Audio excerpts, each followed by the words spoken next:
Alright, you have finally made it. This is the final part of the Pixar hero style lighting series where we'll be touching up on the shading of a few assets of the face and on the floor, and we'll be also going into lighting the hero character, placing some nice highlights and also lighting up the background, and then we will be going into compositing to finish off the final render with some nice flare effects and depth of field and maybe some chromatic aberration. So that's what we will be tackling today, which will be the final episode of this Pixar lighting style series. Alright, it's super hot here in the sun, so why don't we just get into the little man cave and get going here.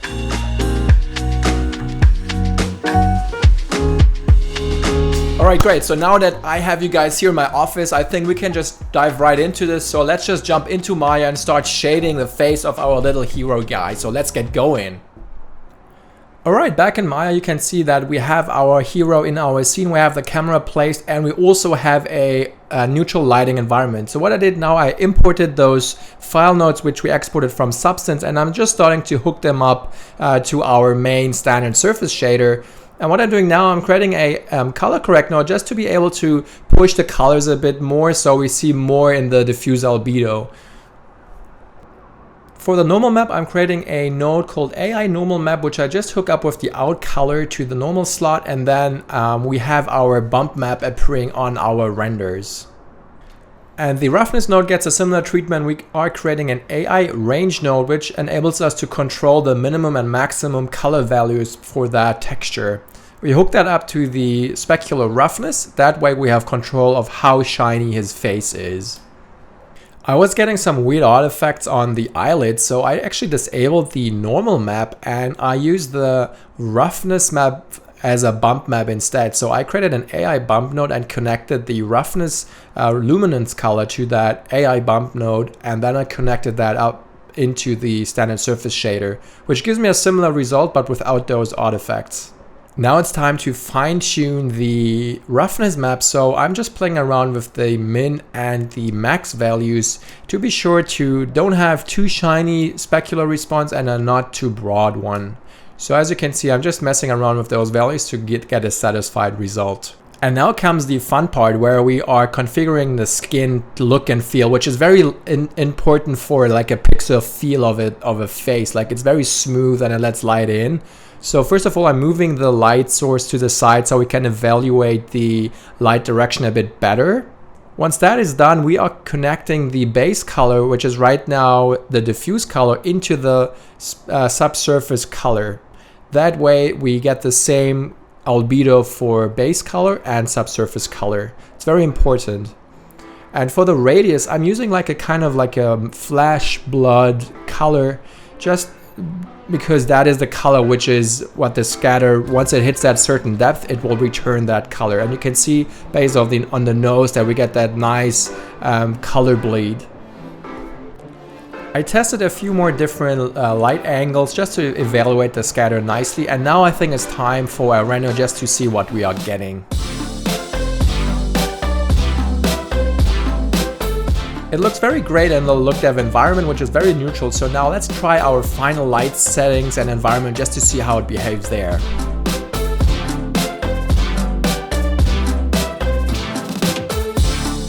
Alright, now let's work on that nice looking floor. So essentially we just have three different textures. One is a bump, roughness, and a albedo color.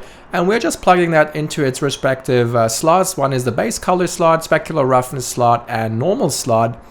And that way we have way more control to set up how shiny the floor should be and how bumpy as well. Looking at the roughness map, I need to invert it. So I use an AI complement, which is essentially a simple invert, and then we have flipped colors. And now it's all about tweaking our range to control how shiny our floor should be. The same applies to the base colors. So for us to see something, we just need to color correct it slightly, just boost the exposure just to get more feel of the color. Right now it's very black, so I'm just adjusting them so we can actually see the wood, the nice wood coming through. In the end, it all comes down to mixing and matching until you are satisfied with the result. Just to make sure everything is working, I'm loading the scene now with the correct lighting setup. That way I can judge how the reflections are behaving based on the drapes we have in the background on the different light sources as well. A nice little trick is to add an additional noise bump map on top of that just to break up the specular highlights on the floor. By doing this, you get a nice realistic feel of a not uneven ground, which makes it look way more realistic. So be sure once you do floors or concrete or woods or something like that, be sure to add this secondary breakup on top. This brings us to the final result of our floor texture. I'm really happy with that result, and now let's just keep going. Okay, I just wanted to give you a brief overview of the main shading elements I use. So I just showed you how to set up the face and the floor, and I think the rest of the things is pretty straightforward because I'm applying the same techniques, so you should be very easy to follow along. So now let's go into the lighting. Alright, before we start, I just want to give you a heads up that you can follow along and you can work with the same assets I'm using once you sign up for my Patreon source files tier. You get all my previous tutorials and obviously this series as well. So let's get started here. As you can see, I actually have an active render going on, but we don't have any lights, so we will be starting from a blank canvas. So the first thing what I want to do essentially is just feel out how and where my hero character is, and right now he is in the center frame. So what I want to do here is just create a spotlight, and I will be using the native spotlight here. So I just go to create lights and spotlight, and now it's always in the origin, so I just scale it up, move it up, and just point it downwards. And then in the settings for that light source, I make sure I will not touch the default settings here. I'll just go to the Arnold tab and push the exposure probably to 15. And you can already see on the left that we get that nice beam already. So now you can see it's already in place. And now we can just adjust the penumbra and the radius and all these things. So let's go back up to the default settings of that spotlight, and we can just play around with the cone angle and with the penumbra, which is essentially softening it out. This is the drop off, just softens like makes a quadratic fall off essentially towards the center. And this is essentially our key light. You can see the shadow is very crisp. So in the Arnold settings, you can go to radius and increase that. And by doing that, you make the light source larger, and you should at some point get softer shadows. You can see they start to get larger and softer. But that's again preference. So what I want to do first is make sure that I'm looking through my main render camera here, which is right now this angle here.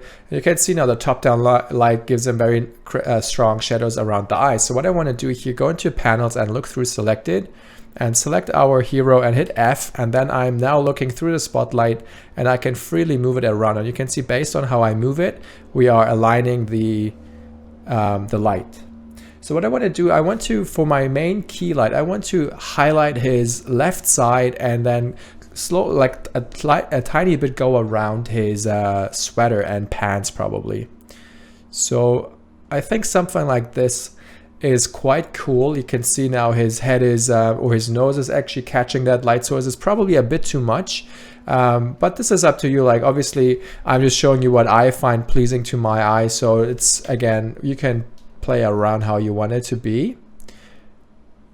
And I'm pretty happy with kind of this angle. And you can see I'm always using the render region to just speed things up a bit. So the smaller you make the regions, the faster feedback you get. And that's very important if you want to iterate a lot faster. So now let's jump out of the view for my light source here. And right now it's placed at that location. I moved it back a bit, so I need to increase my exposure. Let's just push that up to something like that, right? So if I render the whole thing, you can already see now what this is doing. If I view from my perspective camera, you can see now this is essentially my working area, or my light which illuminates this much of the scene. So this would be the first step of that hero lighting. So what I want to do next, before we go into all the fine details, I just want to make sure that we illuminate the background accordingly, just to make it more interesting to the viewer's eye. So the first step is, what I want to do is create an area light, which is Arnold's default rectangular lights. So area light, and what I want to do then is I just want to move it towards the back curtain or drape here, and I just want to scale it up slightly and move it up, and then I want to increase the exposure to around 16 units, maybe 18. And you can now see by doing that, we already lift our main hero back from the background. So he's essentially cut out, and you can really feel him. He's in front of that stage. And all you now have to do is adjust the light itself. So we have the spread angle, which changes the cone essentially. So the smaller you make the spread, the more it behaves like a spotlight.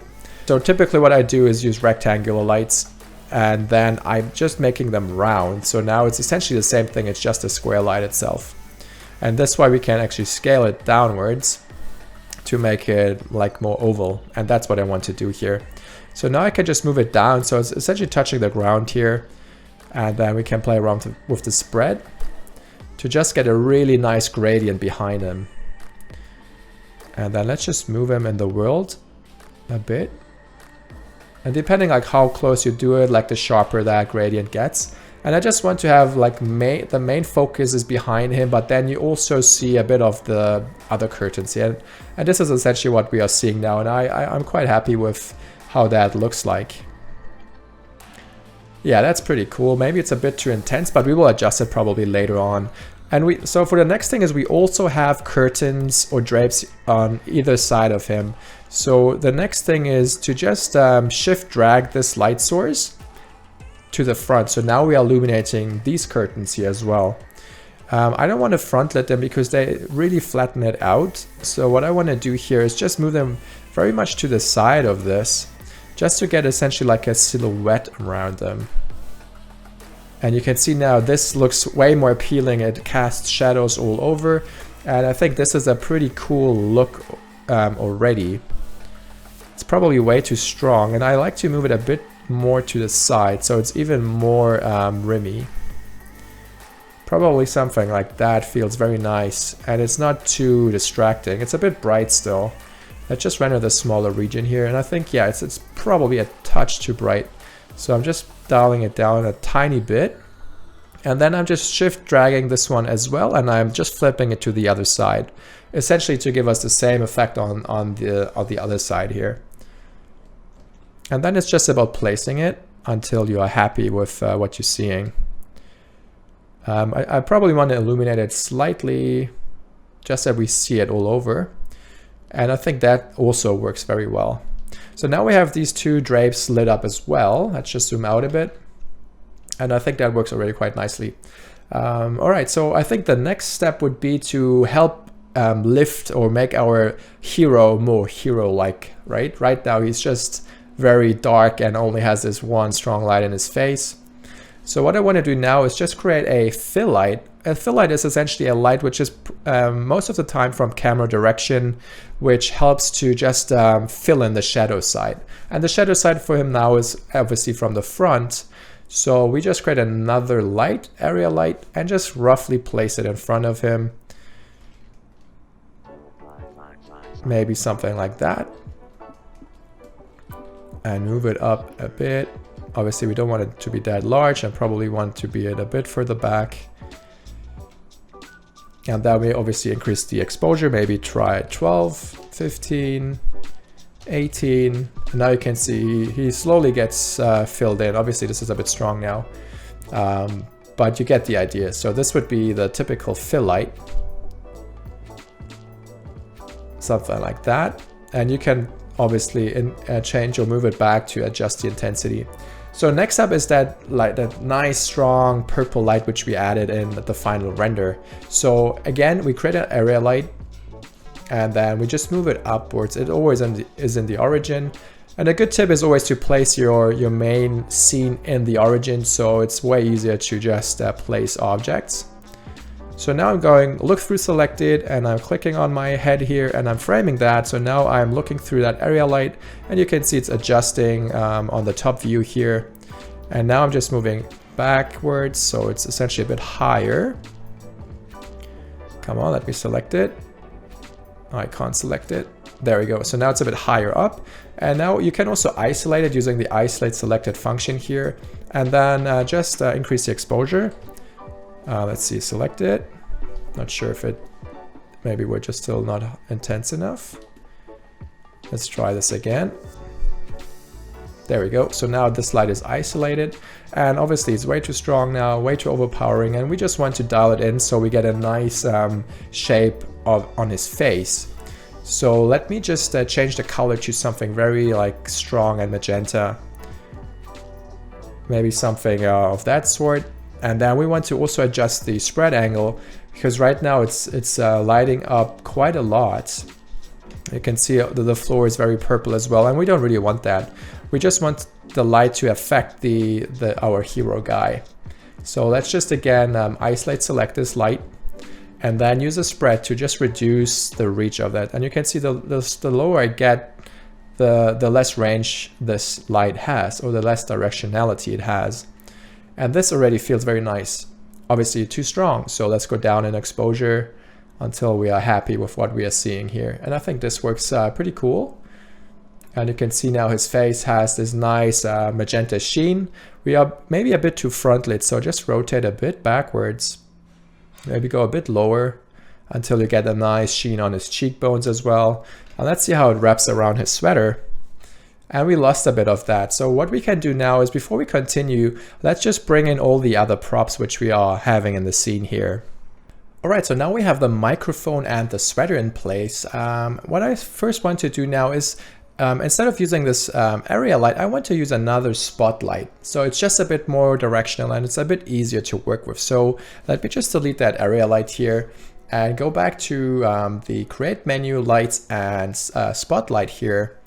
And then I'll just want to move it backwards a bit and probably scale it up and move it up. So now it's a bit difficult for me to place this light, like place it exactly, right? Obviously we can do look through selected, but I just want to show you another nice little trick. So let's just go over to perspective mode here. So you can see our scene here on the left. This is what we have right now. So what I want to do, I want to go to render settings, to environment and atmosphere. And I want to click that little checker box here and click on AI atmosphere volume. And once that is created, go to the attribute editor, and right now you see there's no density. So if I bring density up, you can see we create this volume all over the place. So first what we want to do is just reduce the density to probably 0.05. So we just have something, or probably even 0.001. So it's just very subtle, like that. Currently now all the lights are contributing to this. So what you can do, you can select all the lights which you don't want to contribute. So first of all, the back area light, I just want to disable the volume, and probably these ones on the side too. This is obviously artistic choice, like if you want to do it or not, it's up to you. So all the lights, I disable the volume. So now we only have these two spotlights here. So the one on the left and the one which is right now not super strong, but this one here is as well, right? So maybe 20. And now you can see we have these two spotlights. And I want the shoulder light to definitely cast something, but not for now. So I'm just hiding this. All right, so as I said, we have now this volume light here. And what this enables me to do is just to place it very, very precisely to where I need it to, or at least very precisely control the spread and the cone angle. So let me just select this head again and frame that so we are very close. And then I just want to go zoom out, right? Something like that. And I just want to go around his body, something like this. And then that's actually, it's weird that it's not through the perspective camera, or is it? Yeah, it is actually. All right. And now in the spotlight, which is cool, I can change the cone angle to be very, very small. And I like to have this shadow behind him. This is typical what you would see in a theater. You can always see the shadow behind the actor. And if I go back to our main camera now, I need to boost up the light source until we see something in his face a bit better. So let's just push the exposure. And for now, let's disable the volume and push the exposure up even more until we see something which is working for us. Probably something like that. Let's just go to render settings and just increase our settings a bit. Maybe go 5 and then 3 in SSS. All right, so now you can see our character is actually pretty nice. It's a bit too filled from the front. So let's just go down on the exposure. Maybe something like that. And I think that works quite well. And I still want to adjust the backlight here. I probably just want to move it down a bit and then rotate it back up. Make sure you are in the object mode. That way you have more precise control. Or you can also do look through selected and see what you're doing here as well. So you can also solo the light, so you see only that light if I can select it like that. So this is what we are getting right now. I think I'm still a bit too high up. So what I want to do now is just frame his head again, or his brows, and then go back out. It's just adjusting the pivot point, which helps me to rotate only around his head instead. As you can see now, I'm trying to get a bit more specular on his cheeks, and something like that I think works a bit better. So let's just go back out, and now you can see he's really nicely lifted from the background.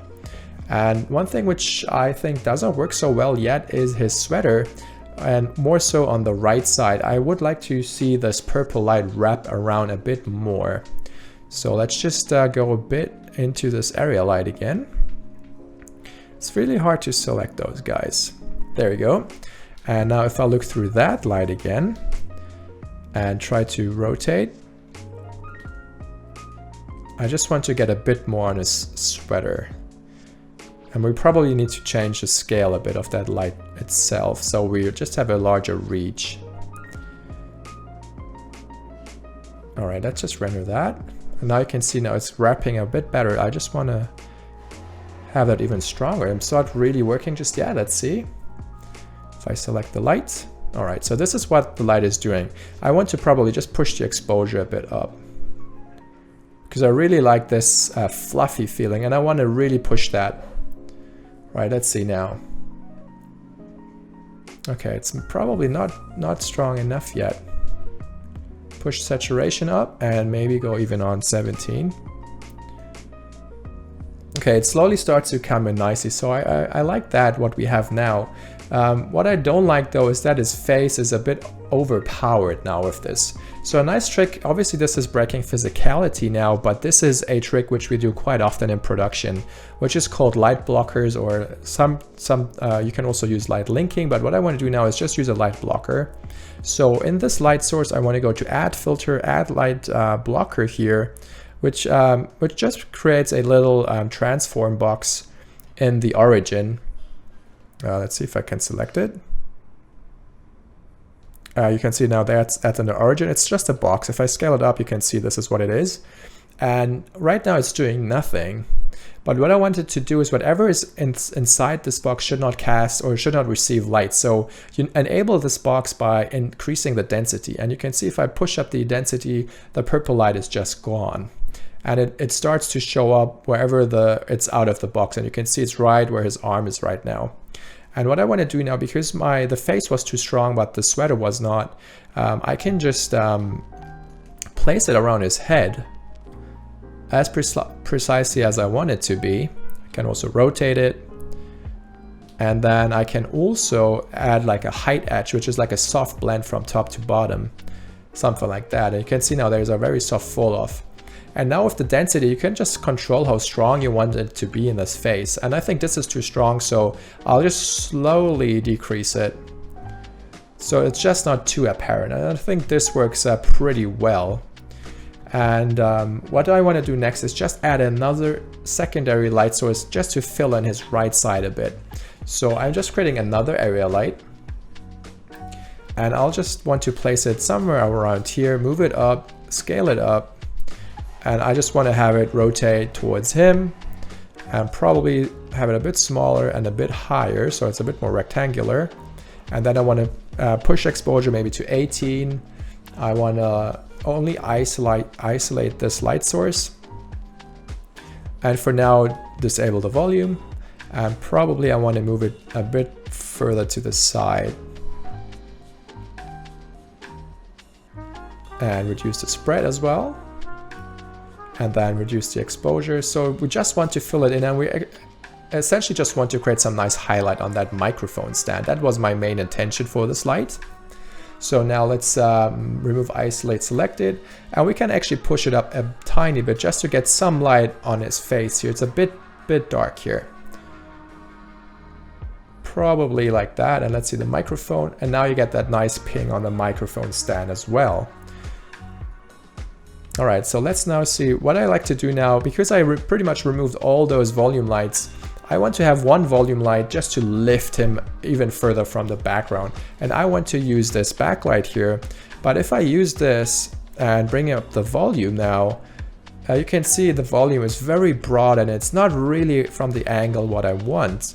So what you can do, you can just essentially duplicate this light source here and you can disable everything else except volume. So let's just disable diffuse, spec, SSS, indirect, everything is off. So this light is actually now a null object, it's doing nothing. So if I just increase the volume now, you can see now the light is back, but it's only responsible for casting or creating this volume here. So the cool thing now is I can fairly freely move it creatively, even though there's no light source itself. But I have creative freedom to place it exactly how I or the director wants it. I can change the cone angle, penumbra, all these nice things to get a really strong light or like a beam, right? And again, this is up to you how you want to do it. I like to have probably something like that to place him quite nicely into the scene. Probably a bit back, and maybe we want to increase the cone angle a tiny bit.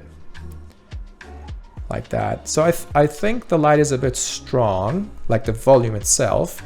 But what we can do now is we can use this, we can use the global parameter, the global volume node here. And we can apply a color, like we can apply a noise to the density. So let's just do that. All right, in the hypershade, I have that volume node enabled and I just create an AI noise map here. And if I connect the out color to the, what is it, RGB density? I believe so. Yes, RGB density. We should see some kind of noise pattern. So let's go back to perspective camera here and hope if I maybe update the full scene, we should see something. We don't see anything just yet, so maybe we need to play around with the scale. So maybe go a very low scale and see if we, so we start to see some kind of pattern in here. So now you can see that there is some kind of breakup. So I was just reducing the scale and we started to see some kind of stuff here. So if I bring up the octaves, which is more detailed, you can see now it looks almost like smoke.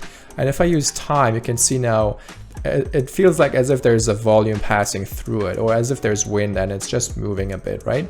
So this is the effect I want to achieve. So if I go back to my main render cam, we would now dial it in based on this view here. So you can go lower on the scale or increase it, like depends what you want to see. I'll just go a bit smaller in size. So this is probably too small. You can see now it's almost like very small cloud. So let's go 0.02 and this should do it. We can probably try to add a range after, AI range, to just add more contrast to that whole thing, right? So if I plug this in between, AI range, and then I just essentially just increase the input min, which should give me more like these clouds, right? Which is more patchy now. It's totally up to you what you want to do here. It feels now a bit too spotty, to be honest. So what you can just increase the white here. So now you essentially don't have that effect anymore. So now you can just very gently dial it in until you're satisfied with whatever result you want to have here. It's always about breaking things up, and I think this is breaking it up quite well. All right, so this was the volume stuff. So what I'm still missing is some more lights which just help lift him, make it a bit more interesting. So what I like to do is add a few spotlights in the background here, which are responsible to create some nice cones and to light him from behind. So again, we go to lights, area lights, and this time we go all the way, we move them to the back here, somewhere around here, I believe. We will see where we need to place them exactly. We scale up the light source and we make sure it's a disk, and then we rotate it towards him. Exposure, let's go just 20, and spread probably to 0.05. So now we have a very strong light beam here. And now it's just about placing where you want it to be. Obviously it's very large in scale, so we'll just scale it down. And we want to also move it to the ground. So just W, move it down, something like that. I still think the spread is too much, so go 0.02. Now it's a bit more focused. and then we can rotate it until we pretty much hit him. And I still think, and I stink, I still think the scale is too large. So let's just go down a bit and reduce the overall exposure. So now you can see we have that nice little beam here, and we can just move it up until we get what we want. Probably something like that is quite cool. And then you just, you can either move it further back, like that maybe. And then you just hold Shift and W to just create more lights. Probably I want one right here. And I'm looking now by placing them on the render view just to see where I want them to be.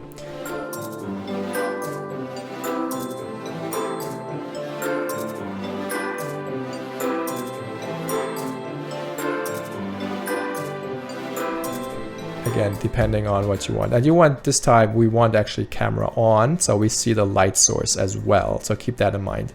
So next slide, leave the exposure, make sure camera is on, and then go down on the volume. And then it's good that you just do all the lights manually by hand and you don't copy and paste the same value, because the lights are sometimes not the same intensity. So sometimes they are just a bit broken and you don't get the same kind of effect or the same kind of intensity. All right, this is definitely a great first pass. So a few things I noticed already. It feels a bit boring in these top corners here. So what I want to do, I just want to add a few more spotlights, just helping direct your eye towards our main character. And the next thing is those lights in the back. They are just too uniform, and I would like to add some color to them. So I'm just selecting the first light here on the left, and I'm just enabling color temperature, and I'm just changing it to a bit more bluish, which also directly feels way more natural than this super bright white light. You can then do this for all the other three ones as well. You can even have like a warm light. It's totally up to you to create a bit more interesting renders here. All right, so as I said, let's just focus on the top here. And this time we use again spotlights, or you can use area lights with a very strong spread angle. But let's just use spotlights here and just move them backwards, to the back I mean, and up, scale them up. Oops, come on. Like that, and then you just rotate them like that. Increase the exposure. You can see now this task gets very repetitive, and that's one reason why I thought I don't want to do like a full-on tutorial, just because it's not that interesting, right? Or that's just maybe my opinion, but I would say it's nicer to get like a walkthrough tutorial for you guys to see the concept and principles. But then I got lots of feedback that people actually wanted me to do this more in-depth stuff. So yeah, back at more in-depth stuff, right?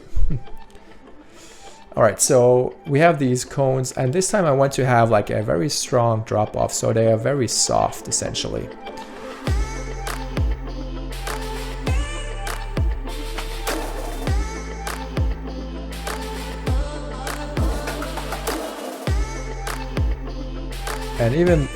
And just these things, they should just help to create more interest. You don't need to do it, right?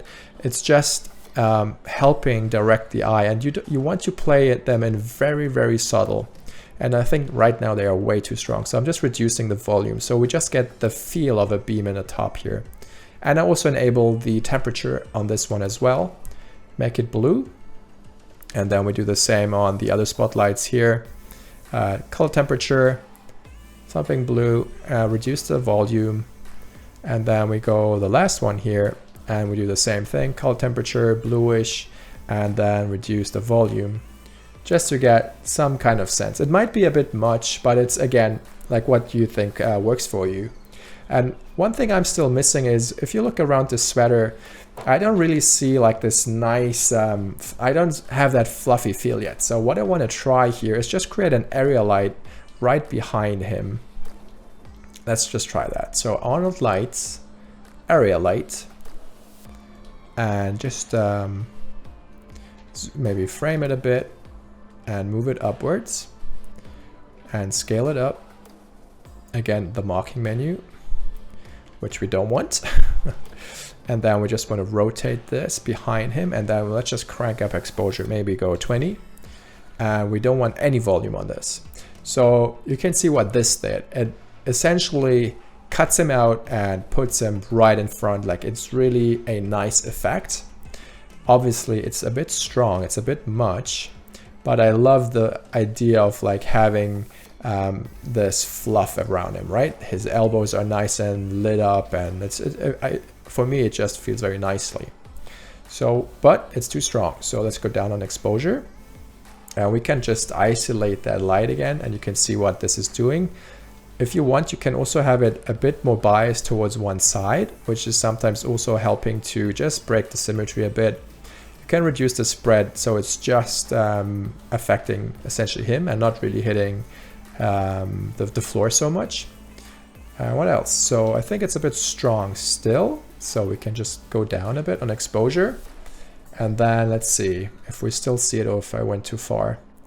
I guess I went a bit too far. So let's just push it until we see it again. Yeah, so there we go. So now let's render this again and see what we are getting here. I also enabled depth of field just to get a bit nicer render here. And right now I feel very confident that this will look very nice in compositing. We have pretty much all the checkboxes ticked. Like, we have our main focus on the hero. We have a very strong rim or highlight or kick light on his left here. And then we just added a bit more creative lights like this pink purple light here, just to make it a bit more interesting to look at. We added those beams here to just direct your eye towards him. So everything is essentially pointing to your main character. And that is the goal of this. So why don't we do a full quality render here just to get rid of all the noise, and then I will see you back in compositing and we do the final treatment and the final look. So let's check that out.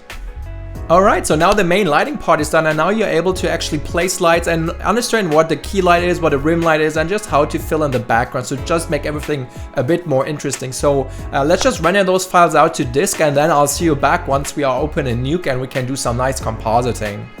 Alright, so we are back in Nuke. I have the non-commercial license, so this is what we get. We have a max output of like 1080p, which is great. This is what I rendered the resolution. So let's just keep going, and I think the first thing what I want to do is just add a little bit more contrast. It feels a bit too washed out, so I'm just creating a very simple grade node here, and I'm just lifting the black levels with my keyboard very gently, not too much. So this is off, and now I just want to really subtle, just bring in a bit more contrast. Let's see.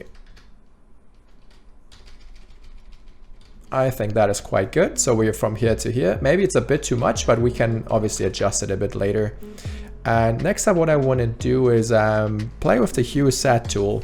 Sorry, with the hue correct. So with the hue correct, I can target specific color. So, and I want to push his sweater a bit.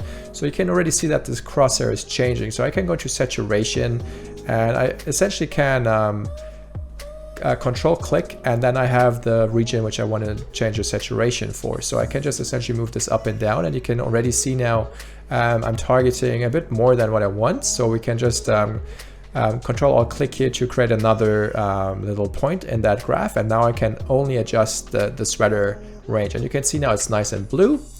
We can push it even further, but I think this is a good change from this to this, which is a bit more saturated. And next up is already working a bit with these flares. So we can just use the regular flare node, which is this one, which will provide you this little flare. It's very basic, right? But you can do quite a lot of things. You can obviously use also plugins like optical flares, but this one works quite good. So what I want to do here is click on, which one is it? On many bright. Nope. Let's just reset and then click many bright. We get this star, and let's just position this on the first beam here. Let's just probably zoom in a bit, and then we can control this. So what I want to do is go to multi and change how many times it's repeating. We probably just want like 6 or 7 or something. And then you can change the fall off to get different streaks or different strength of the streaks here. And reduce the boom here, rotate it if you need to. And yeah, and the flare itself, you can change the chroma shift so you don't get this overlap so strong. And you can add a different color to this, like with the spread, you can change this a bit.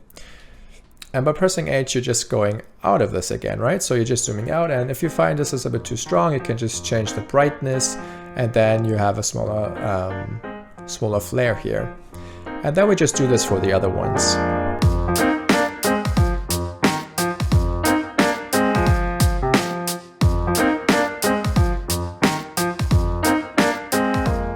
Alright, so now we have those flares in place. What I want to do next is add like a glow. I don't want to just add a basic glow. I want to use an exponential glow. So you can get a plugin from Nukepedia, which is for free. And I just use that, which is very nice and very great. So I just put that before the flares. And you can already see now by just applying this, everything is very bloomy. So the cool thing is it has lots of control of your like a pre-process and then after the glow.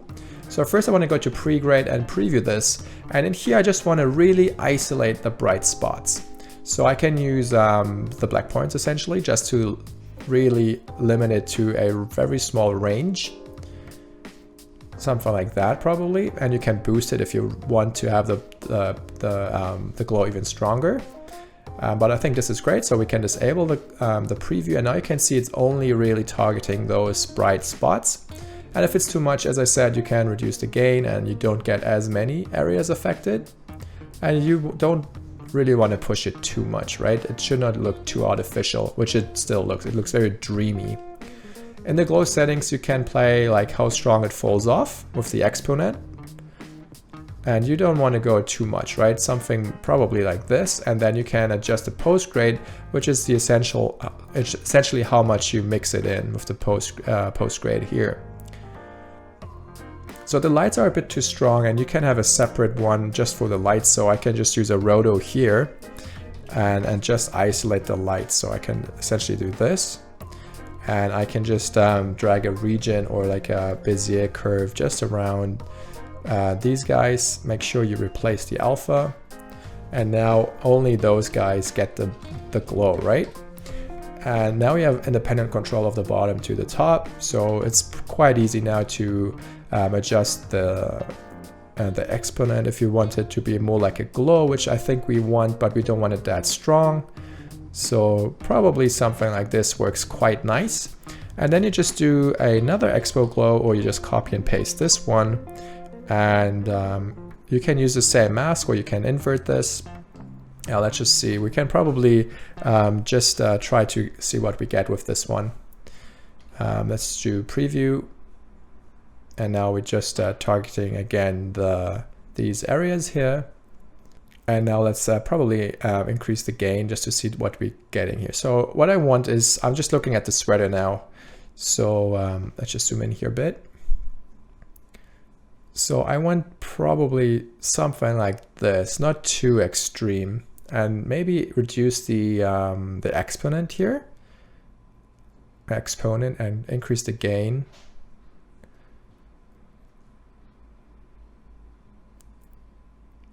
Yeah, I think that works quite nice. And now we want to probably disable it on the bottom part here. So let's just do a mask. We can just invert this. So right now it looks like that. And in here you can just flip it like that. You can do soft edges if you want to. Not sure what's going on here. How can I soften this? I just need to get these handles. There we go. All right, so now let's see. So now let's see, is it not working? So we have this and we have this. So the mask is still not working properly, which is weird. All right, so all I had to do was go into the Expo Glow node and go to this tab here and make sure that I enable this checkbox here. And I think I need to do the same thing with this one, which I didn't do. So now it's only like the first Expo Glow is only affecting the area below, and the second Expo Glow is only affecting the area up top. So this is essentially what I want to do here. And then with the flares on top, this is what we are getting. And then what I like to do, very, very gentle is the key here, is to use chromatic aberration. So again, this node comes from Nukepedia, which you can just download if you search for that on Nukepedia. And it's already adding chromatic aberration. You can see that the curtain has this, like it's definitely breaking apart, and you can see that it has this separated channels. And I like to do that. It just, for me, like there's like a big discussion going on, but for me, I think you should have it because lenses have it too, and you are replicating that. But I'm not saying you should really push it. You should keep it in very gentle. And the defaults with which the node comes with are pretty good. So let's see what we get here. So this is what we had, and this is what we have after comp. So we added maybe a bit too strong of this glow here, but essentially it just adds a bit more realism, just adding a bit more contrast to it, darkening the blacks, adding flares, adding glows. I think this helps quite a lot. And on the right here, I have my original renders, which I used to prepare for this tutorial. So you can see I spent a bit more time on placing the lights, and the render quality is even a bit better. But we are not so close, not so far off with our tutorial here. So again, you will get all these files in my Patreon source file. So be sure to check it out over on Patreon. If you want to get the drapes, the floor, like the whole scene essentially, then you can play along and create your own lighting scene, or you can pose them in a completely different environment.